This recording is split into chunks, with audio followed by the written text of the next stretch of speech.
on the last episode of Meet Your Maker. It'll be fine. It'll be fine. I'm sure. Good luck.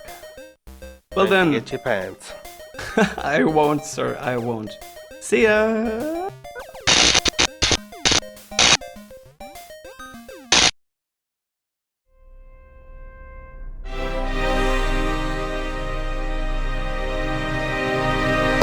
Hello there, and welcome to a indeed very special episode of Meet Your Maker. Today with Mr. Slowpoke on a very special map. There he is, flying over there. Hi. Hi, hello. This is quite retro. Slowpoke, tell us, what's this place? So this is the map that made FTB famous, if you like, in the first place. It's the 1.2.5 version of the pyramid map, which was about, I think, the third or fourth iteration of the maps that we did. And this is the one that basically went really, really popular in the first place. So I think in the first month or so it had about 100,000 downloads. And on the back of this map we grew into making mod packs and then a launcher and everything else. So yeah, this is fond memories for me because it's going back a few years.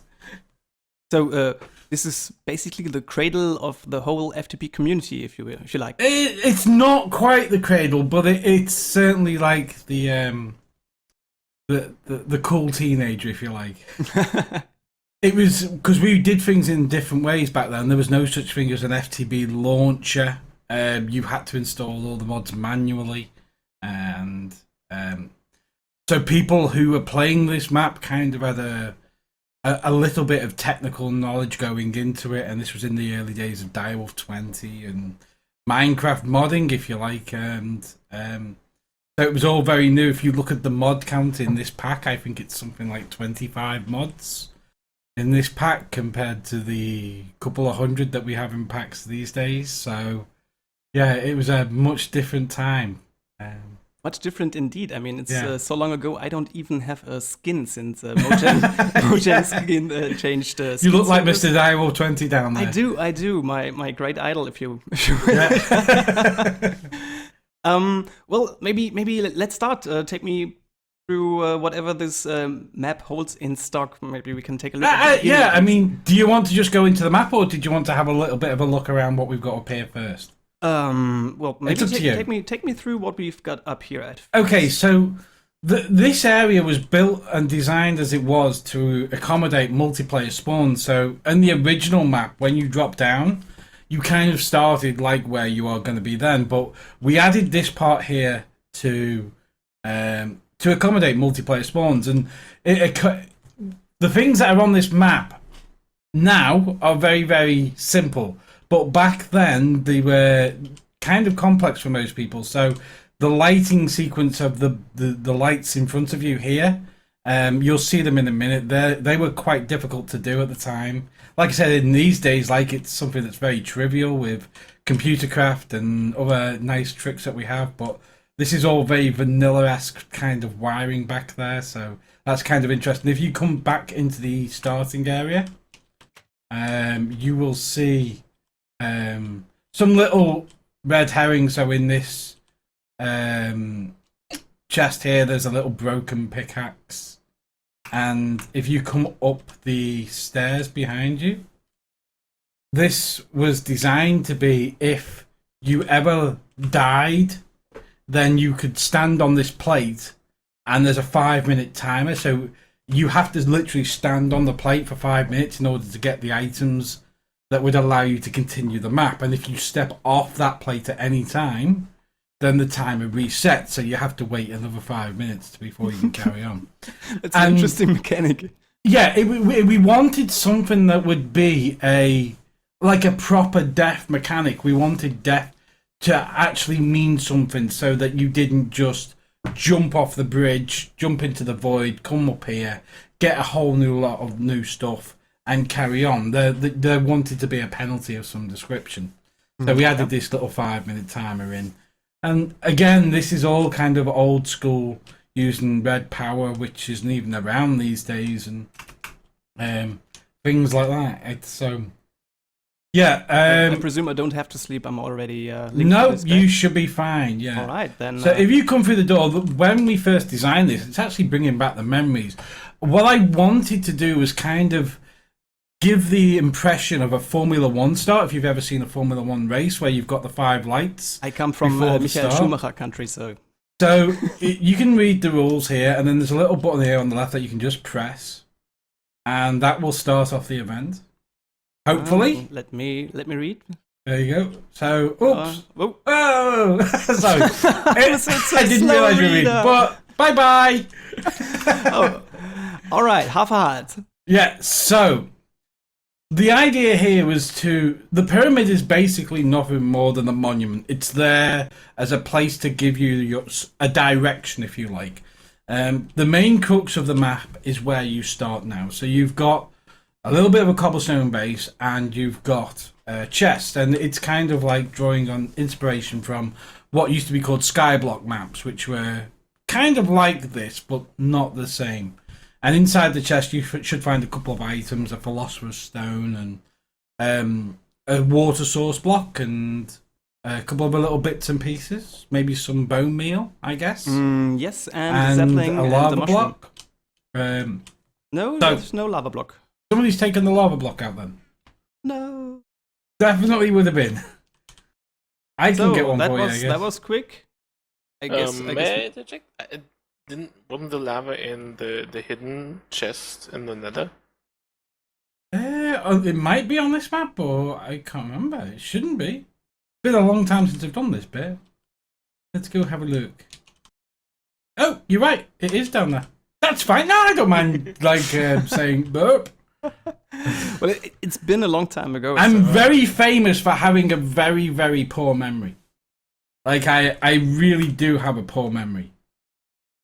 But you kind of gave me a clue. So down there, yes. close to the nether portal. I presume using the water source to get down there isn't a bad idea. No, it's a good idea. And do you want a little bit of help with this bit? Well, because you can do this wrong. I can So it's do up this to wrong. you. Okay. Let me check. I'm not quite sure where to place the. And that's what I was going to help you with.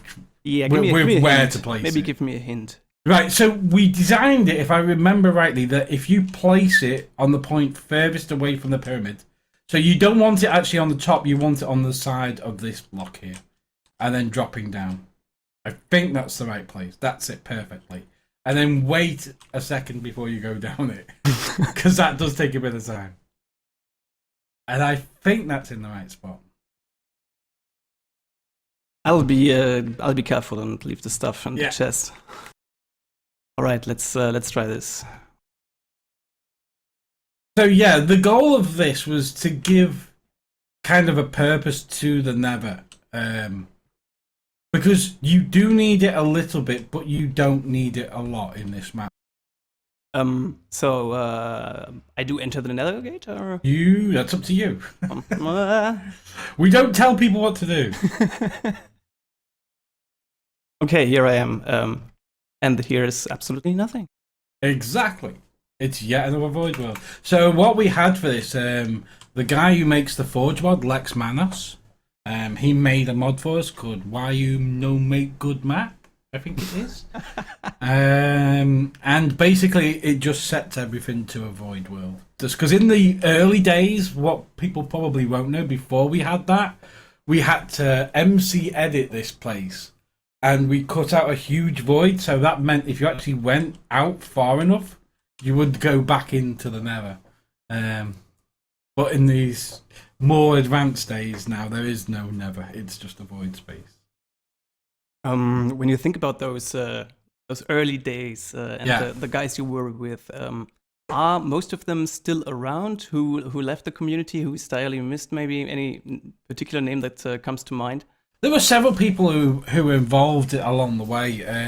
A guy called Mead, who I still speak to occasionally, but he's off doing other things in real life.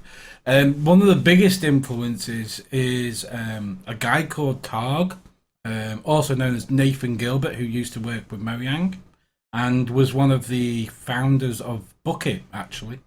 And although he's not directly involved in FTB, he's a very, very good friend of mine still to this day, and he helps us with maps and stuff like that all the time. And he was recently we were out in Canada and he was there with us. So yeah, we speak to Targ a lot. Other people have mostly gone on and done different things now, though, from the original team. Well, now that you mentioned Canada, I have to ask, did anything special bring you there, good sir? Yes. I finally gave in and gave up my freedom and became a married man after 20 years with the same person. I thought it was about time that we tied the knot, and we kind of got blackmailed into it as well. So. You got blackmailed? Kinda, yeah. Okay, there's a story there. There's a couple of stories there. One of the people whose mods is used in this pack, Parma, from Equivalent Exchange, which was originally created by a guy called Zeno. Anyway, Parma is a very, very close friend of mine in real life now, as well as in the community. And we were out there about a year ago, and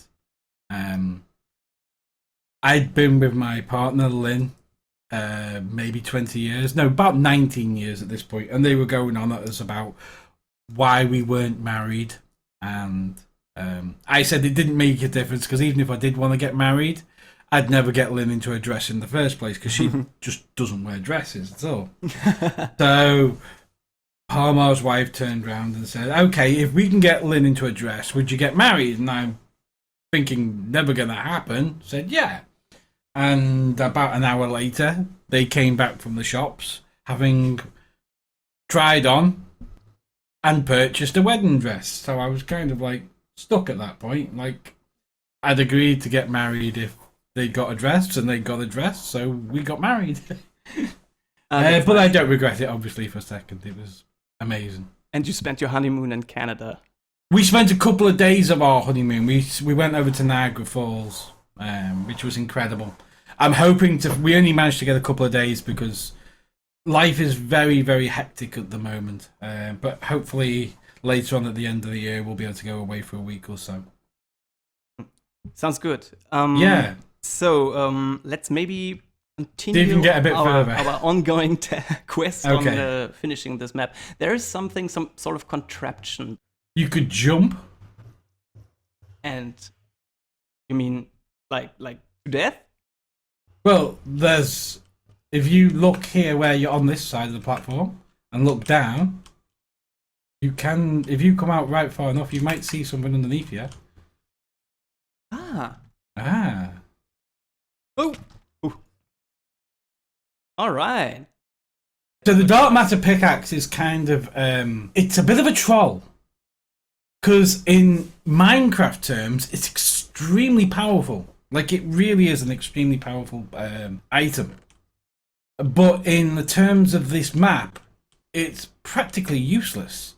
It's good for maybe the first 10-15 minutes of play, and then it serves no purpose.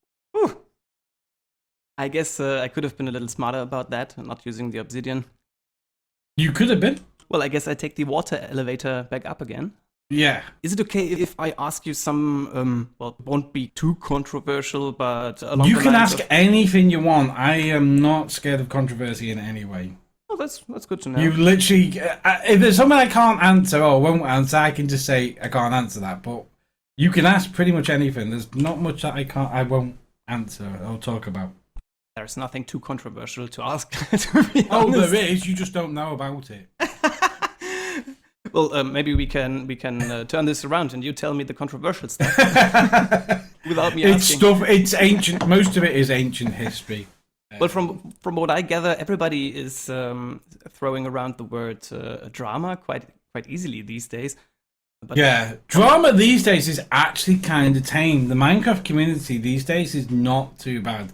In the old days, we had to compete with. There was a big thing with the rights of mod developers and ownership of mods and stuff like that.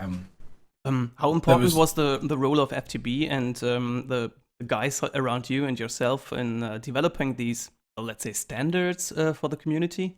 So it depends who you ask. If you ask me, I would say we played like the truth is it was a massive part. But I don't. It's not something I'm overly, because I don't like to blow my own trumpet in it, because it's not that, as far as I was concerned, I just did what felt natural. But the reality is that it changed the face of Minecraft modding, and in a good way from my point of view. So FTB was not the first launcher in Minecraft terms. The TechIt has been out for significantly longer than us, and it was backed by some very, very popular people, but they just had a different approach to the way not so much users were treated, because we both agreed that users should be treated to the highest degree, but when it came to the way that mod developers were treated, and this, it must be made clear, is not the way things are today, but back then, I would say what we did is we put the players and the mod developers on an equal level. That's the way I've always looked at it, is we looked at them as an equal form. So we tried to treat them both with respect. Where do you see the future of monetization in modded Minecraft, if any? If you look at our community, we've got maybe a dozen different industries that have cropped up from Minecraft. We've got YouTubers making money, we've got streamers making money. To some extent, FTB as a mod pack creator makes money. Mojang makes money. There's artists out there that's making money. There's a lot of groups that are making money, and the one group that didn't really ever make money was mod developers. Because if you look at it, how many people out there in the mod development world make a living? Not make money, but actually make enough money to call it a living from modding. To my knowledge, I couldn't guess. There's none. Okay. Which means to my knowledge, there's one or two who could do it, but there isn't any that do it that I know of. Because it's very, very difficult to monetize mods. Having said that, our new partners, Curse, are helping a lot now. You can monetize mods through downloads, and a lot of mod developers are earning not good money, but reasonable amounts of money through the Curse program. And hopefully over the next couple of years, as the Curse program expands and FTB shuts down its launcher and we move our community over onto the Curse launcher, that will encourage even more downloads, which will encourage even more money into the hands of mod developers. So hopefully we can get to a place where a few of these mod developers could, if not go full-time, but maybe at least part-time. Because there's a reason why these guys don't play Minecraft anymore. And that's because they don't have the time to play Minecraft. It's their spare time, what spare time they have, goes into the actual development of the mod. Do you think that the community as a whole needs to develop a sense of willingness to support or to pay for the content? Do I think they need to? No, because they don't need to do anything. Mm-hmm. Would it be nice? Sure, but it's not something they need to do. Like, at the end of the day, mod development will still exist no matter what. Mm-hmm. Mod development existed up to this point, and it will continue to exist in the future. Like, mod developers don't do what they do because they make money from it. They do what they do because they love doing it. They like to see their works being played by people. The main driving force for them. It's the love of doing what they do. Maybe you could briefly describe your role in the current process between FTB and Curse. I understand there's some sort of merger happening in the not so far future. Yeah, so it's not actually a merger. We're not merging with Curse. We are Curse are our partners. Like, what we wanted to see Curse develop, and which is what they have developed, was what we call a central mod repository. It's a centralized location where all mod developers can go and have their mods hosted for free and be distributed, and at the same time earn some money in a way where they know that the user and the user's computers are being treated with respect and safely. Why do you think people are, or the community is reluctant to accept the Curse launcher as a valid alternative? Why are people so sad to see the FTB launcher, well, die off in a way? So, my honest, real answer to this, and if people watch this video, they're probably going to disagree with me, and they'll yell at me, but this is what I genuinely believe, and it is true. I think a lot of people's reluctance to use the Curse client is because it's called the Curse client. And curse is a negative word in reality. And it's also the fact that it's a corporate, it's business, it's profit. And people don't like business and profit and corporate. But the reality is when you've got a client like this and you have 30 or 40 professionals working on it, those 30 or 40 professionals need to be paid. Otherwise, they're not going to be able to feed their families at night. And the way that the Curse client is monetizing mods, as far as I'm concerned, is the best possible way they could be doing it. They're not monetizing the client anyway. There's no adverts on there. They're not monetizing CurseForge, which is where the mod developers go to upload their mods. All the monetization comes from Curse Premium. And even that's not even being promoted heavily at the moment. We still want to make sure we get the client right first. And there's still a couple of things missing that they need to fix within the next few months. But that will get done. And once we're happy, because it will only happen once we're happy, finally we'll shut down the FTB client and the FTB launcher and move over to there. When we originally made the agreement to become partners, because that is what we are. The Curse don't own FTB in any way, shape, or form. They don't own any of us. So you're not on a payroll. Yeah, I am technically a paid consultant to consult on the Curse client, and they pay me a hosting fee for the rights to host FTB mod packs through the Curse client. And that's been since day one. And you were quite open about it from day one. Yeah, we've always been open about it. I've never tried to hide this. It's like, I don't see the point.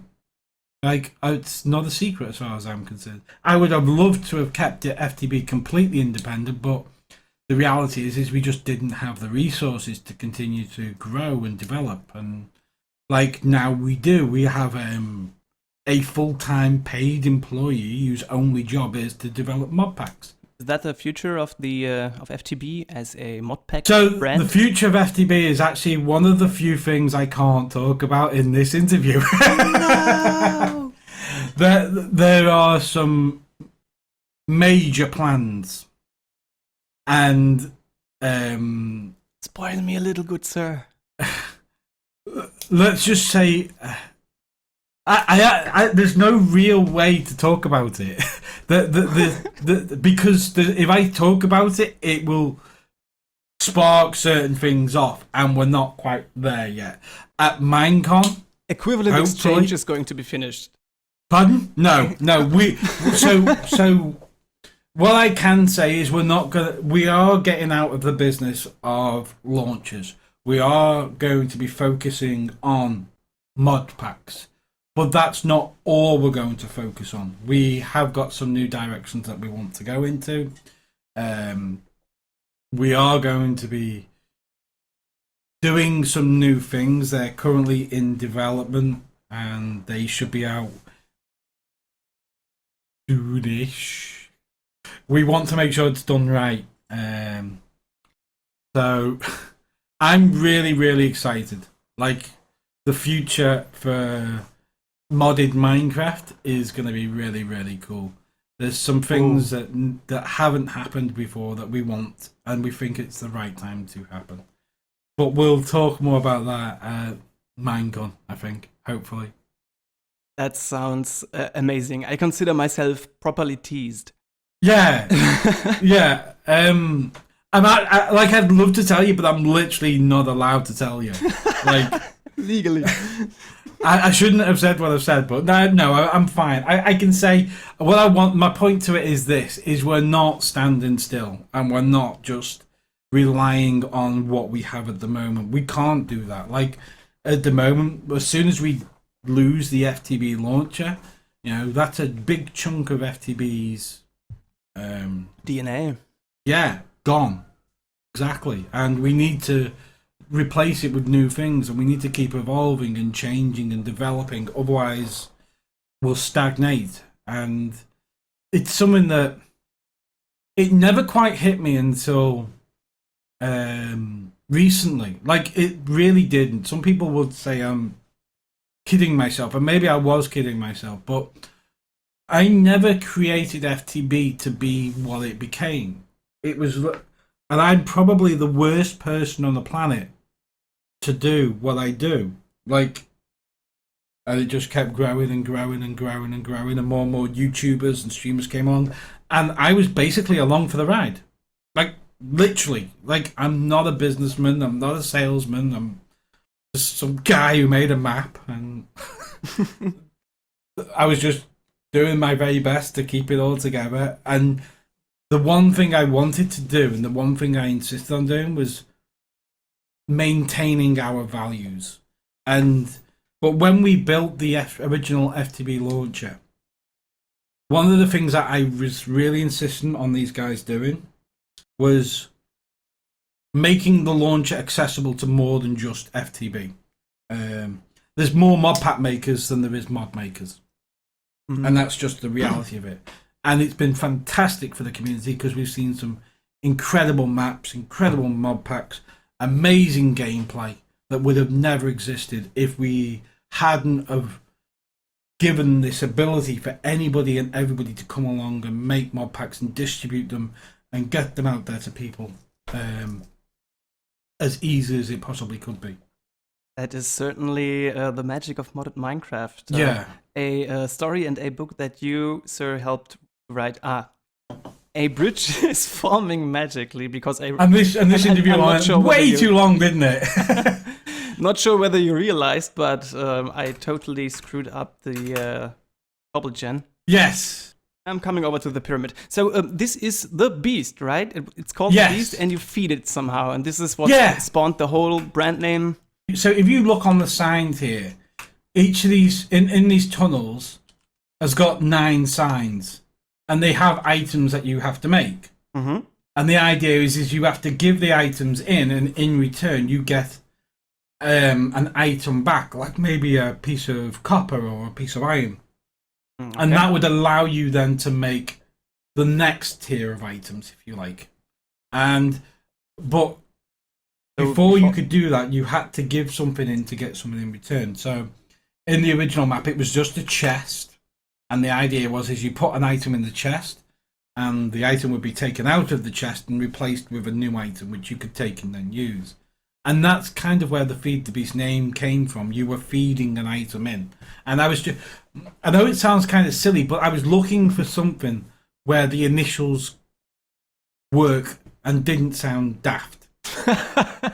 Because that's like a thing. Like, you can pick a name, like curse, and you've got to think about what it is that people are going to call it. Because nobody calls FTB Feed the Beast. Nobody. That's right. It's FTB.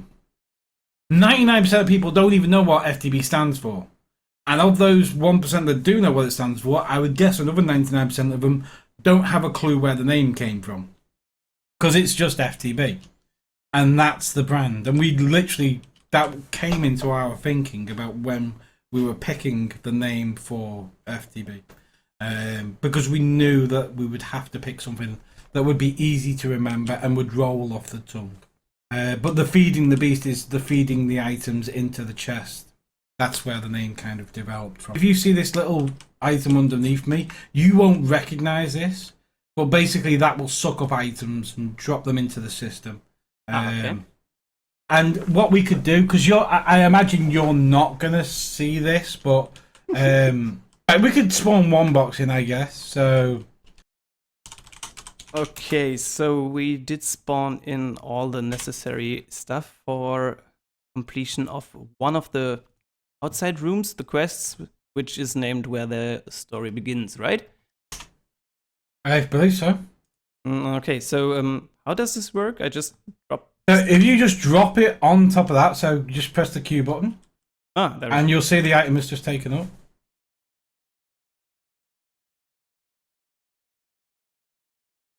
And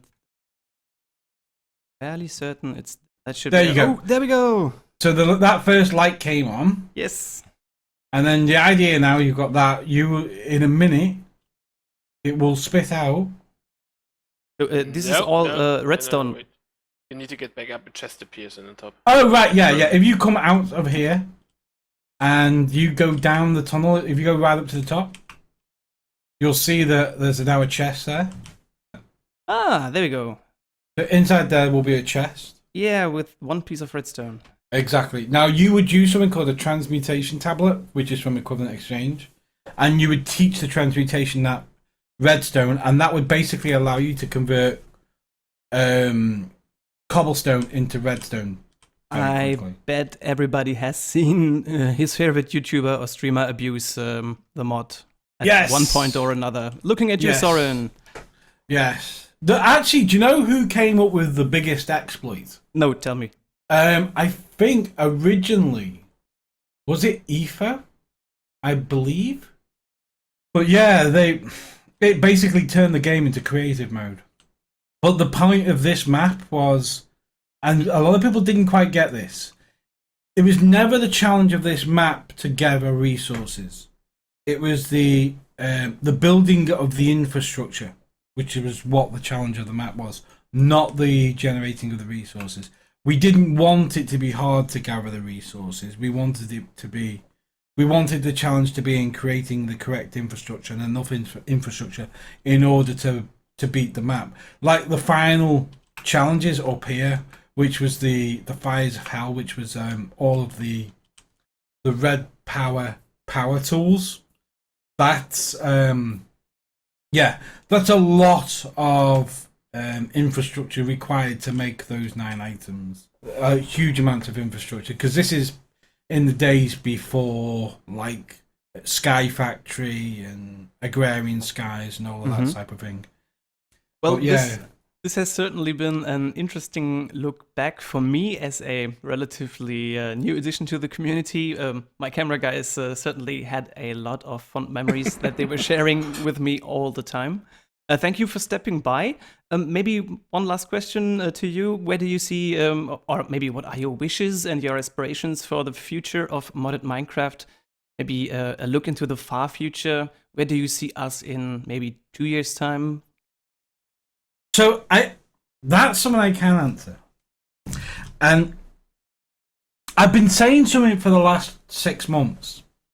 And I was lucky enough to start to see it myself in reality yesterday. My hope, my dream, and my wish for not just for the future of modded Minecraft, but for the future of Minecraft in itself. And I think, because I think Minecraft is a timeless game. I don't think it's going to die in 6 months or 12 months or 2 years or 5 years. I think Microsoft are being very, very clever by putting Minecraft into the schools. That's generating tomorrow's community. Because the school kids of today are going to be the Minecraft players of tomorrow. And that's going to continue to happen because graphics isn't a problem and all of this sort of isn't a problem. Because it is that type of game.